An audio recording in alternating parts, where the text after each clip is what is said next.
My name is Ainaa Dewi Faadila and I'll be presenting my personal project titled Jelajah Nusantara.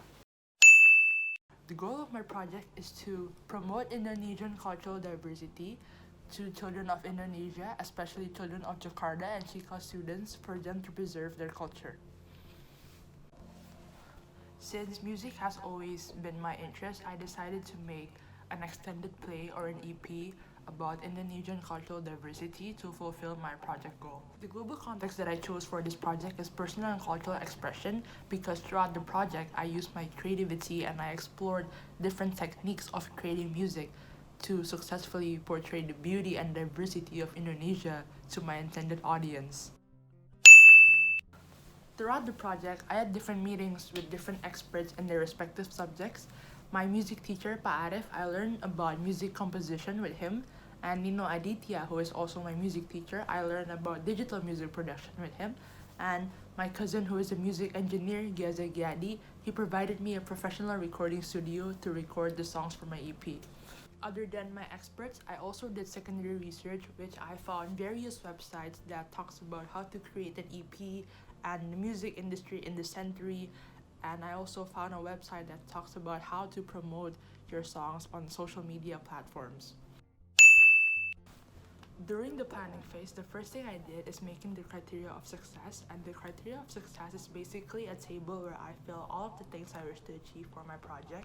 And the action plan is a series of time periods, and each time period has their own goal for it, and it helped me manage my time throughout the project. I moved on to the next phase, which is preparing for action. And since my product is an extended play about Indonesian cultural diversity, I decided to identify the topics I want to talk about in each songs for the EP. I decided to talk about 3 different islands of Indonesia in my songs, which are Java Island, East Nusa Tenggara, North Sumatra, and also a song where I talk about Indonesia as a whole. After I come up with that idea, I started making the lyrics. After I drafted the lyrics for my songs, I go to my cousin, Kakak Giaza Giadi. He helped me make the melody and also find the right chords for my song. We made the melody for every song at one night, and then the next week we immediately made the demo.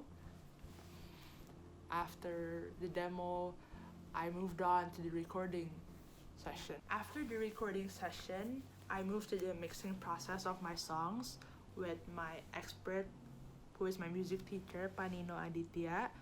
He's very experienced in digital music production and using digital music software. The mastering process of the songs was done by Pa Arif Rahman, who is also my music teacher, and he's very experienced in music composition. After I finished the recording, mixing, and mastering process, I submitted the EP to my digital music distributor called CD Baby. They were the ones who contacted Spotify and released the song on Spotify for me, and the EP was released on 28th of February. About the EP, the first song, called Jogja, is to represent the island of Java. The second song, Labuan Bajo, is to represent the island of East Nusa Tenggara. The third song, Toba, is to represent the island of Samosir, located in North Sumatra. And Nusantara is a song where it shows the overall meaning of this EP, which is Indonesian cultural diversity. After the release of my EP, I did a mini showcase in Sekolah Cikal along with the students who volunteered to sing for my EP. I also conducted a survey for the listeners, and a lot of the responses said that they really enjoyed the songs and got the message of Indonesian cultural diversity.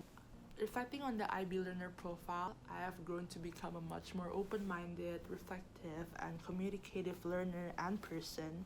Open-minded because I'm always open to receive feedbacks from my family and also my experts regarding my lyrics and my melody, and I constantly try to improve from the feedback I receive from them.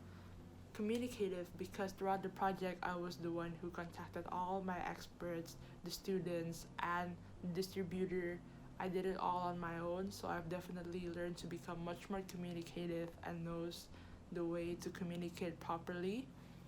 Reflective because throughout the project I had to make a positive journal where I write about the things that I did for my project, and in the positive journal I always write if I'm satisfied with the things that I did, and if I'm not, what can I improve next and what I could do better. Thank you for those of you who have watched this presentation. I hope you can listen to my EP Jelajah Nusantara. Here's the link and the QR code. Thank you.